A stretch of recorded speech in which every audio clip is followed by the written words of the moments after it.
आला आला माझ्याकडे नाही, कंट्रोल तुमच्याकडे आला आला आला आला असं आहे की याच्यावरून स्पष्टपणे दिसतं की बीजेपीला ध्रुवीकरण करायचं आहे आणि ध्रुवीकरण करून बीएमसीची निवडणुका, मुंबई महानगरपालिकेच्या निवडणुका, ठाण्याच्या मीराबाईंदरच्या निवडणुका ज्या आहे त्या कशा जिंकता येईल याचं हे प्लॅनिंग दिसतं का. निशिकांत दुबेचा काय संबंध आहे महाराष्ट्रामध्ये? महाराष्ट्रामध्ये आम्ही सक्षम आहोत, महाराष्ट्राचं राजकारण सक्षम आहे आणि आतापर्यंत कोणता मराठीचा विषय आहे की मानसशास्त्रज्ञ आणि जे शिक्षण क्षेत्रातील तज्ज्ञ त्यांचं म्हणणं आहे की 1ली ते 4थीपर्यंत आपण तिसरी भाषा लादू नये. भाषा लादण्याचा प्रश्न आहे, भाषेला विरोध नाही आहे कोणता. 5वीपासून हिंदी आहेच ना, 8वीपासून कंपल्सरी 3 लँग्वेज आहे. आणि मी ज्या नागपूरमध्ये राहतो तिथे तर बरेच लोक हिंदी भाषिक लोक आहे. माझ्या आजूबाजूला तर सगळे हिंदी भाषिक आहे, मी एकटा मराठी आहे माझ्या या भागामध्ये. ते पण मराठी बोलतात, आम्ही हिंदी बोलतो घराच्या बाहेर पडल्यावर. पण हे जे राजकीय ध्रुवीकरण आहे आणि निशिकांत दुबेनी डिवचणे की मैं तुमको पटक्के मारूंगा, मग इकडून त्यांना सांगणे की आम्ही तुम्हाला इतिहास पाठवून देतो.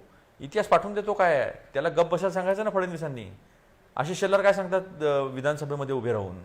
आणि मी आज सकाळी ऐकत होतो, मी संदीपचं ऐकत होतो, अविनाशचं ऐकत होतो. त्यांचं म्हणणं असं होतं की आम्ही शांततेनं मोर्चा काढतो आहे. आता मोर्चा कशासाठी आहे तर बालमनावर भाषेचं कन्फ्युजन होऊ नये, विषय हा आहे. मग हा विषय इथपर्यंत ताणला का गेला तर पहिले निशिकांत दुबे बोलले. निशिकांत दुबे बोलल्यानंतर त्याची प्रतिक्रिया काय असेल? मग निरुवा बोलला, त्याची प्रतिक्रिया देवेंद्र फडणवीसांची काय असायला पाहिजे होती की आम्ही इथे आहोत, नितीन गडकरी पण आहेत, आम्ही इथे आहोत, तुम्ही बाहेरून सांगू नका की आम्ही महाराष्ट्रात काय केलं पाहिजे आणि इथे काय आहे काय नाही ते आम्ही सांभाळून घेऊ. प्रश्न हा आहे की हे आंतरराष्ट्रीय शहर आहे. आज ज्या पद्धतीनं सुनील शुक्लाजी बोलत आहे किंवा अजितशे ते भिडले, संदीपशे भिडले, म्हणजे ह्याच्यातनं तुम्हाला करायचं काय आहे? सामान्य माणसाला याच्याशी काय घेणं देणं आहे? सामान्य माणूस येतो इथे, चित्रपटसृष्टी निर्माण करणारा मनुष्य हा मराठी आहे. ऐकून घ्या ना, ते तर आहेच. यांना तर बाहेरच काढणार आहे. ते 20% मतदान कमी होणार या स्पेशल इंटेन्सिव्ह रिव्ह्यू जो आहे त्यात 20% बाहेर होणार हे आम्हाला स्वतः इलेक्शन कमिशनरनी सांगितलं, ज्ञानेश कुमारनी. मग कसे कमी होणार? यांनाच काढणार आहे बाहेर, ते तिकडचे ठेवणार नाही आहे. हे जे राजकारण आहे हे राजकारण चांगलं नाही आहे. या महाराष्ट्रामध्ये हिंदी चित्रपटसृष्टी जगाला देणारा व्यक्ती हा मराठी आहे, दादासाहेब फाळके आहे. आणि त्याच्यानंतर तिथे ज्यांनी गुणवत्तेवर लोक आले त्यांना ऍक्सेप्ट केलं, त्यांच्यावर महाराष्ट्रातल्या लोकांनी प्रेम केलं. ज्या ज्या लोकांमध्ये गुणवत्ता आहे त्या गुणवत्तेला संधी सगळी मिळत आहे. पण हे जे घडवून आणलं जात आहे हे स्पष्टपणे घडवून आणलं जात आहे. आता मला सांगा, आंदोलन मिळून केलं, राज ठाकरे होते, उद्धवजी होते, काँग्रेसचे नेते होते, सगळे हर्षवर्धन सपकाळ होते, सगळे लोक होते. GRची होळी केली, कुठे हिंसा झाली हो? म्हणजे तुम्ही हे घडवून आणता का? आणि तुम्ही मला, आणि ही काय पद्धत आणलेली आहे? 2019 मध्ये यांची महाजनादेश यात्रा निघणार होती. मी पण त्यावेळेस त्यांना आवाहन केलं होतं देवेंद्र फडणवीसांना की मी तुम्हाला 10 महाराष्ट्राच्या अर्थव्यवस्थेवर 10 प्रश्न विचारील. मलाही रात्रीच हाऊस अरेस्ट केलं आणि दुसऱ्या दिवशी सकाळी 5 वाजता मला घेऊन गेले. माझ्यासोबत लोकांना घेतलं नव्हतं, म्हटलं मी एकटाच येईल म्हटलं होतं. काही मी लोक जमा नव्हते केले, काय कुठली धमकी नव्हती दिली. फक्त 10 प्रश्न मी तुम्हाला वैष्णोदेवी चौकामध्ये उभं राहून विचारणार महाराष्ट्राच्या अर्थव्यवस्थेला. तुम्ही उत्तर दिले तर तुमचं हार देऊन स्वागत करू, नाही दिलं तर पूर्ण देश पाहिजे, पूर्ण महाराष्ट्र पाहिजे. तेवढ्यावर मला अरेस्ट केलेलं होतं, 2-3 वेळा असंच अरेस्ट करण्यात आलेलं होतं. तर हे जे प्रकार आहे की संविधानिक अधिकार मोर्चा करण्याचे, आपला विचार मांडण्याचे, जनसमर्थन दाखवण्याचा प्रकार आहे ना, की जनमानसामध्ये काय भावना आहे. ठीक आहे, आता जनमानसामध्ये ही भावना गेली तर महाराष्ट्र, ऐकून घ्या ना तुम्ही एकच मिनिट, मला फक्त 30 सेकंद. असं आहे की मुंबई हे आंतरराष्ट्रीय शहर आहे, महाराष्ट्र हे अतिशय प्रगत शहर आहे, लोक येणार आहे जाणार आहे. पण सातत्याने जाणीवपूर्वक मुंबईमध्ये काहीतरी सुरू आहे. मी राष्ट्रीय पक्षाचा प्रवक्ता आहे, पण मी तुम्हाला सांगतो काय सुरू आहे. तुम्ही हे नका खाऊ, तुम्हाला इथे घर भेटणार नाही. महाराष्ट्रातले उद्योग घेऊन जायचे आणि खाजगीमध्ये बोलताना अशा पद्धतीनं बोलायचं की मराठी लोकांना कुठेतरी डिवसण्याचा प्रयत्न करायचा. मी राष्ट्रीय प्रवक्ता म्हणून बोलतो, मला मान्य नाही आहे सगळ्या गोष्टी. हिंदी आपली भाषा आहे, मराठी आमची मातृभाषा आहे आणि मातृभाषेसोबत संस्कृती जोडलेली असते. हिंदी भाषेसोबत हिंदीची संस्कृती जोडलेली आहे. मग तिथे भोजपुरी आहे, मैथिली आहे, अवधी आहे, वेगवेगळ्या भाषा आहे. आणि त्या भाषेचं 1ली ते 4थी बालमनावर काय परिणाम होईल याचा हा सगळा विचार सुरू असताना अशा पद्धतीने ह्या सगळ्या ज्या आहे राजकीय दृष्टिकोनातून जर या गोष्टी घडवून आणत असेल तर कदाचित शॉर्ट टर्ममध्ये तुम्हाला राजकीय यश मिळू शकेल, पण महाराष्ट्राचा नावलौकिक त्याच्याने खराब होईल. कायदा सुव्यवस्था ही इन्व्हेस्टमेंट येण्यासाठी अतिशय महत्वाची बाब असते. विलास, भाषेच्या मुद्द्यावर, प्रांताच्या मुद्द्यावर, त्या वर्मावर हे दगदग तर राहू नये असं तुमचं बरोबर नाही, हे परवडणार नाही. नाही, आणि इन्व्हेस्टमेंट येणार नाही. आणि जो विकास आम्ही साधलेला आहे तो विकास सर्वांना सोबत घेऊन साधलेला आहे. त्याचा कोणाचा विरोध नाही आहे ना. पण जर राजकारण करण्यासाठी, ध्रुवीकरण करण्यासाठी, शॉर्ट टर्म पॉलिटिकल गेनसाठी जर अशा गोष्टी होत असेल तर मग हा यशवंतराव चव्हाणांचा महाराष्ट्र बाळासाहेब ठीक ठाकरेंनी आहे केलं. अजितराव बाळासाहेब थोडक्यात ठाकरेंना कोणती उत्तर गोष्ट कारण मला कुठपर्यंत गोवर्धनजींना थांबवायची, विचारायचंय. हे त्यांना परफेक्ट माहित होतं. ठीक आहे. नाही, या सगळ्या गोष्टीचा काही अर्थार्थी संबंध नाही. आपण आज ज्या विषयावरती बोलतोय ते सगळ्यांनाच माहिती आहे की ते ओघाओघानं सगळं घडत गेलंय. तिथे ते कार्यकर्ते गेले काय, तो माणूस उद्धट बोलला काय, त्यांनी त्याला श्रीमुखात भडकावले काय, त्याच्यानंतर जे सगळं घडत गेलं ते ओघाओघानं घडत गेलेलं आहे. ही काही कुणी अशी घडवून आणलेली श्रीमुख आंदोलन नव्हतो. नाही. त्यांच्या बाबतीत जर सांगायचं 3:30 नाही, वाजता उचलण्याचं कारण काय होतं? अतुलजी, मी आपल्याला नाही, पहाटे 3:30 वाजता उचलण्याचं कारण काय होतं? मला फक्त एवढं अजित एवढं विचारत आहे, 3:30 वाजता पहाटे ठीक आहे, उचलण्याचं बाकी कारण काय होतं? आजच्या विषयाशी मोर्चा जर व्हायलेंट झाला असता, ऍक्शन घेतली असती, चाललं असतं अजितजी. परंतु कसं आहे माहिती का, शेवटी 24 तास सातत्यानं नाही, मी सतत बरोबर राजकारणाचा बोललो. मतपेढीचा मी बरोबर विचार बोललो जे आम्ही बोललो करत ते तुम्ही नाही. याच्यावर मी बदल आपल्याला घेऊन एक घ्या. गोष्ट इथं सांगतो, हा ओघानं सगळं घडलंय. मीरा रोडचा जो विषय आहे तो सगळा ओघानं घडलेला विषय, आणि निश्चितपणे तिथं मराठी माणसाला डिवचण्याचा प्रकार झाला का, तर निश्चितपणे झाला. असं घडू नये, आपण सगळे एकोप्यानं राहतो. परंतु काही मंडळी जी आहेत, आता इथंच आपल्याला ते दिसलं की ज्यांचा काही अर्थार्थी संबंध नाही, पण तो जी अत्यंत तुमचे तिथले सुखद आमदार सुखद जसे आहे. व्यापाऱ्यांच्या पण ज्या बाजूनं लोकांना खंबीरपणे मीडियाचं उभे coverage दिसले, हवंय, तसे ज्या लोकांना मराठी लक्ष माणसाबद्दल वेधून का घ्यायचंय, नाहीत हा या पण सगळ्या सवाल विचारला माणसाच्या जातोय. बाष्कळ बडबडीमुळे याच्यामध्ये आणखी आगीत तेल ओतल्या जातं. राहिला आजचा मुद्दा ज्याच्यावरती आपण चर्चा करतो आहोत. अतुलजींनी अनेक विषयांना स्पर्श केला. ठीक आहे, विरोधी पक्ष म्हणून त्यांचं टीका करणं काम आहे. आता ज्या पद्धतीनं या विषयावरती जर बोलायचं झालं तर आपण गोरधनरावांना विचारा, देशमुख साहेबांना तुम्ही विचारा, पोलिसांनी त्यांच्या बरोबर कोऑर्डिनेशन केलं की नाही. शेवटपर्यंत तो रूट ठरला नाही आणि परवानगी त्याही मोर्चाला नव्हती. शेवटी आपण लक्षात घ्या, यामध्ये काही जर घडलं असतं तर आपण पोलिसांना दोषी ठरवलं असतं. आज पोलिसांनी ज्या पद्धतीनं गोवर्धनजी तुम्ही काही घडवणार होता काय, तुमचा हेतू काय होता, आणि सगळ्यात महत्वाचं तुम्ही महाराष्ट्राला घडले असते, काही पोलिसांकडे काही इंटेलिजन्स असेल, मराठी एकीकरण समितीच्या वतीने सांगा, तुम्हाला का रस्त्यावर उतरावं लागतंय मीरा भाईंदर मध्ये? मराठी माणसाची काय गळचेपी होतीये, मराठी माणसाची काय अवस्था आहे, सांगा महाराष्ट्राला. नाही, मला आता हे सगळे राजकीय पक्ष समोर बसलेले आहेत. मला एक सांगा, किती वर्ष आपण हा जो मराठीचा मुद्दा राजकीय म्हणून बघणार आहोत? अहो, कधीतरी सामान्य मराठी माणूस काय जगतोय, कसं जगतोय, त्याला काय भोगावं लागतं, हा विचार कोणी करणार आहे की नाही? अनेक वर्ष मराठीच्या मुद्द्यावर राजकारण सुरू आहे. काल जे हे मराठीचं आंदोलन मराठी एकीकरण समितीच्या माध्यमातून सर्वांना एकत्र घेऊन उभं राहिलं, त्याचं कारण असं होतं की एक ग्राहकांनी आपल्या एका दुकानदाराला मराठी भाषेत सेवा मागितली आणि ती सेवा नाकारली गेली मराठी भाषेमध्ये. ग्राहक म्हणून ग्राहक नियमानुसार मराठी भाषेत सेवा मिळणं हा त्याचा अधिकार आहे. त्यांनी तो मागितला, त्यानंतर त्यांनी उद्धट उत्तर दिले, मराठी नाही चालणार, इथे अनेक भाषा आहेत, मराठी बिराठी काही नाही, असा जो तिथे त्या ठिकाणी प्रकार घडला, त्याला त्या दोन कार्यकर्त्यांनी प्रतिकार केला आणि मग ते जे काय घडलं सगळ्या महाराष्ट्राने पाहिलंय. मग मुद्दा असा आहे, त्या ठिकाणी पोलिसांनी त्यांचं कर्तव्य पार पाडलं होतं, गुन्हा नोंद झाला होता. या ठिकाणचे कार्यसम्राट आमदार, आम्ही त्यांना शांतिप्रिय आमदार म्हणतो, जे त्यांच्या समाजाच्या बाजूने जेव्हा नेहमी भूमिका घेतात ते शांतिप्रिय पद्धतीने बोलतात, त्यांनी त्या ठिकाणी सोशल माध्यमावरती का नमूद केलं की गुजराती मारवाडी समाजाच्या व्यापाऱ्याला मारलं. मुद्दा इथून सुरू झाला आणि मग गुजराती मारवाडी विषय आला म्हटल्यावर यांचं आधीच ठरलेलं आहे, मीरा भाईंदर म्हणजे मराठी नाहीच, आगरी कोळ्यांचं शहर नाही, 19 गावांचा वारसा असलेलं शहर नाही, हे जे बाहेरून आलेले जे गुजराती मारवाडी परप्रांतीय सर्व यांचं शहर झालंय, असं आमच्या या कार्यसम्राट शांतिप्रिय आमदार नरेंद्र मेहताचं म्हणणं आहे. आणि मग तिथून ते वातावरण बिघडलं आणि त्यांनी मग मराठी भाषेच्या विरोधात, मराठी माणसाच्या विरोधात गरळ ओकण्यास सुरुवात केली. अहो, या महाराष्ट्राने तुम्हाला पोटापाण्याची सोय केली, उदरनिर्वाहाची सोय केली, तुम्हाला व्यापार बसू दिला.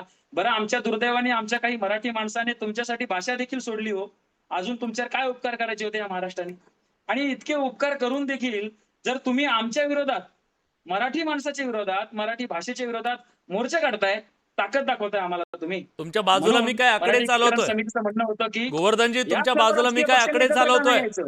हे आकडे सांगतायत मीरा भाईंदर मध्ये मराठी अल्पसंख्याक झालाय. नाही, मीरा भाईंदर मध्ये मराठी अल्पसंख्याक वगैरे काही नाही हो. हे सगळं अफवा पसरवल्या जातात आमदारांकडून मतांसाठी. आज येऊन बघायचं होतं ना आमदारांनी, काय मराठी कसे एकवटले होते, मराठीची ताकद काय असते, मराठी माणूस कसा एकवटतो, हे आज आमदारांनी येऊन पाहिलं पाहिजे होतं. रात्रीपासून माझ्यासारख्या चळवळीतल्या कार्यकर्त्याला तुम्ही उचलता. अहो, आणीबाणी आणली का महाराष्ट्रामध्ये? स्वातंत्र्यामध्ये आहोत की पारतंत्र्यामध्ये आहोत आपण?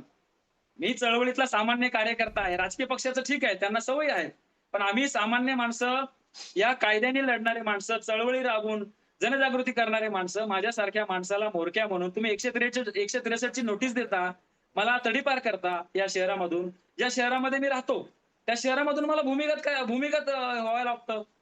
चाललंय काय? आणि मग सकाळी सकाळी मला उचलता काय? अशा काय? नोटिसा म्हणजे दिल्या आरोपी होत्या का आहोत त्या आम्ही. परप्रांतीयांच्या मोर्चाला काही? नाही नाही, अजिबात नाही हो. अहो, कसं करणार? दबाव आहे, सत्ताधारी हे आहे, त्यांच्याकडे पैसा आहे, यांच्याकडे आमदार बहुसंख्या आहेत. मुळात या राज्यामध्ये खरं सांगायचं म्हटलं ना तर आमच्या मराठी माणसाला वालीच कोणी नाही राहिलाय. जर आम्हाला वाली असतं तर आम्हाला ही जी वेळ आमच्या आंदोलनामध्ये मोर्चामध्ये आणली गेली ना, अहो, हे मराठी बघायला नसती माणसाचं मिळाली. सरकार असताना मराठी माणसाला जर असं वाटत असेल आमचा वाली कोणी नाहीये, हे तुमच्यासाठी चिंतनात्मक नाहीये? देशमुख साहेब, आपल्या सर्व कार्यकर्त्यांना ज्यांना पोलिसांनी त्रास दिला, मला अतिशय मनापासून याचा त्रास होतोय. आम्ही सगळ्यांनी या संदर्भामध्ये नाराजी व्यक्त केली आहे. माननीय मंत्री महोदयांनी या संदर्भात तीव्र शब्दात नाराजी व्यक्त केली आहे. याकरता डीजींकडून अहवाल मागवण्यात आलेला आहे. राहिला दुसरा विषय, पोलिसांनी कायदा सुव्यवस्था राहावी. त्या ज्या जोधपूर स्वीट्स पासनं ते सुरू झालं असतं, तिथं जाळपोळ, एखादं दुकान फोडलं असतं, कोणाला मारहाण झाली असती, ते होऊ नये याकरता हे सगळं केलं. पण तरी सुद्धा आपल्यासारख्या कार्यकर्त्यांना अटक करणं, स्थानबद्ध करणं, त्यांना आंदोलन करण्यापासून रोखणं हे अजिबात योग्य नाही. पण मोर्चाचा रूट जर ठरला असता तर मला असं वाटतं कोऑर्डिनेशन जर नीट झालं असतं पोलिसांबरोबर तर हे घडलं नसतं. आणि दुसरं आपल्याला मला नम्रपणे एक सांगायचंय, 1000 त्या व्यापाऱ्यांवरती जे मोर्चात आले होते त्या 1000 लोकांवरती पोलिसांनी गुन्हे नोंदवलेले आहेत. इतर लोक विलास मला बोलायचं. त्यांच्यावरती देखील हा, गुन्हे हा. नोंदवले जातील. बोला अतुलजी बोला. माफी मागितली आहे, माफीची 4 अजितजी, पत्र नाही, अजित अतुलजी थांबा एक मिनिट, मला फक्त एक स्पष्ट करायचं होतं या माध्यमातून. मला बोलायचं आहे. अजितजींनी काहीतरी वेगळं विलास, थांबा बोलतायत. गोवर्धनजी त्यांचा मुद्दा ऐकू द्या. हा,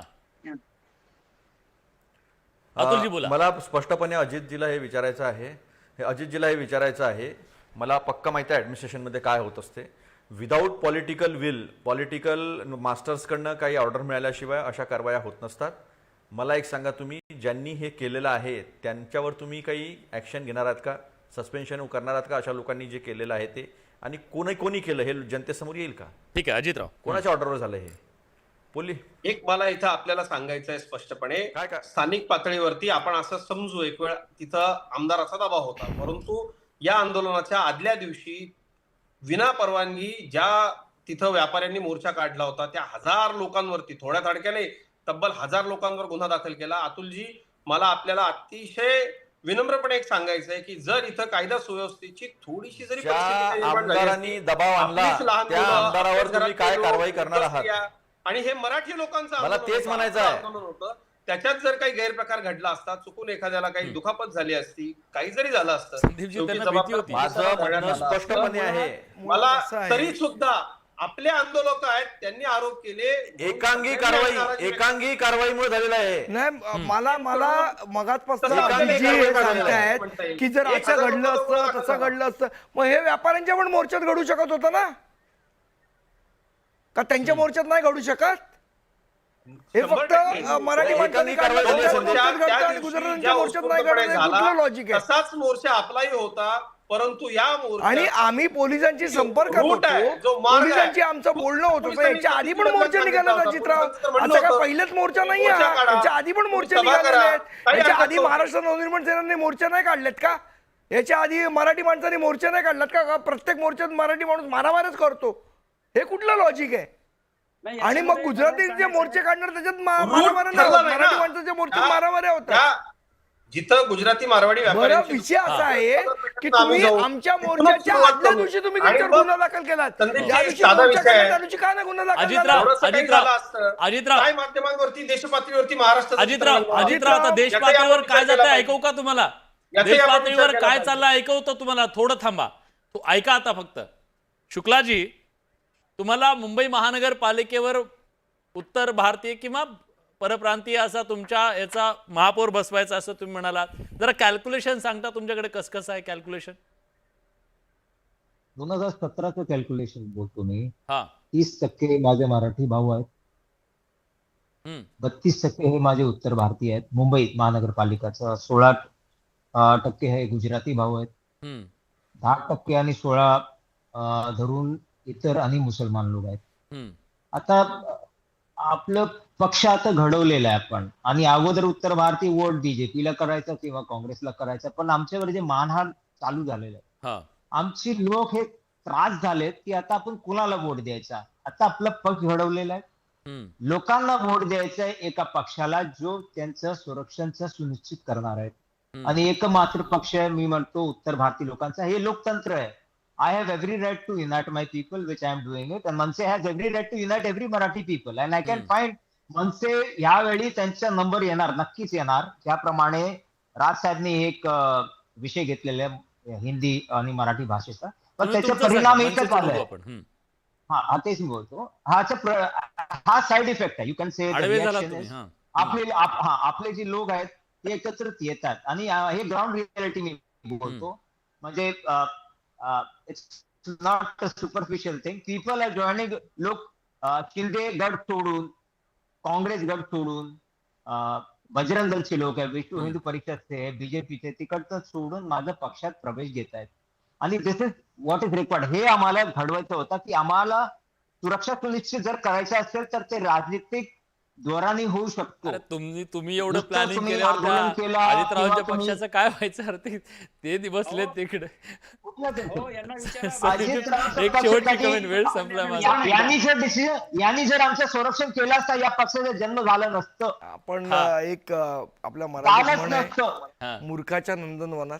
तसे हा. काही लोक नंदनवनात आहेत, ते चार नंदनवनात चर्चा त्यांना वेळ- एन्जॉय चार करू दे चर्चा त्यांचं तुम्हाला. त्यांचं सगळं. चार पण मला असं वाटतं आज आहे, की मला वाटतं ते त्यांनी पुढच्या 10-20 वर्षामध्ये केलं असेल की प्लॅनिंग. नाही, आता मला काय? असं वाटतं की महत्वाचा मुद्दा आहे हा. की याच्यामध्ये एक आपण भावना लक्षात घेतली पाहिजे. आज बघा असं आहे की आपण हे म्हणू शकतो की एखादा राजकीय पक्ष मोर्चा काढतो, तो ताकद लावतो सगळं. आज कुठली ताकद नव्हती. हम्म. म्हणजे बसेस आणतात, कधी काय करतात. हो. आज कुठलाही तसा विषय नव्हता. लोक स्वतःहून, म्हणजे पोलीस जेव्हा सुरुवातीला उचलत होते तेव्हा 10 लोक 20 लोक त्या मोर्चासाठी जमत होते. पण ज्या वेळेला हे चित्र दिसलं की अशा पद्धतीने दडपशाही चालली आहे, मला असं वाटतं पोलिसांच्या हाताबाहेर ही गोष्ट गेली. जेव्हा ज्या पद्धतीचं सगळ्या गल्ल्यांमधनं लोक यायला लागली, तिथे जमायला लागली. हो. आणि मुळात आम्हाला सांगतो की जर आम्हाला दंगलच घडवायची असती ना, तर आज आम्हाला चान्स होता. पण आम्ही आपल्या महाराष्ट्राच्या आम्ही हा. आम्ही हम्म. प्रिकॉशन घेतली. हम्म. आज एवढा मॉब जमलेला, हम्म. मॉबची की असं काही घडू सायकोलॉजी- नये. हा. पण असं काही घडू नये याची प्रिकॉशन आम्ही घेतली, आणि आम्ही पोलिसांना तेच नाही, ती सांगितलं की घ्यायलाच आम्ही पाहिजे. प्रिकॉशन घेतोय. कोणतरी तिकडे बोलेल आणि त्याच्यामुळे आपला महाराष्ट्र Exactly, पेटेल exactly. हे आपल्याला कदापि महाराष्ट्र परवडणार नाही. शांत ठेवायचं आहे. मी सकाळी पण म्हंटल माझ्या हा, ह्याच्यात हा. की बिहार भारतीय जनता पक्ष हा प्रयत्न करतोय, हम्म. चौबे सारखे माणसं, की महाराष्ट्रात अशांतता निर्माण करायची. पण ठीक आहे. आमच्या महाराष्ट्रात शांतता आणि कशी आपण ते राहील कधीही यशस्वी आम्ही होऊ द्यायचं बघू. नाही. ही कधीही यशस्वी होऊ द्यायचं नाहीये, याची आपल्याला काळजी घ्यायची आहे. प्रेक्षकांचं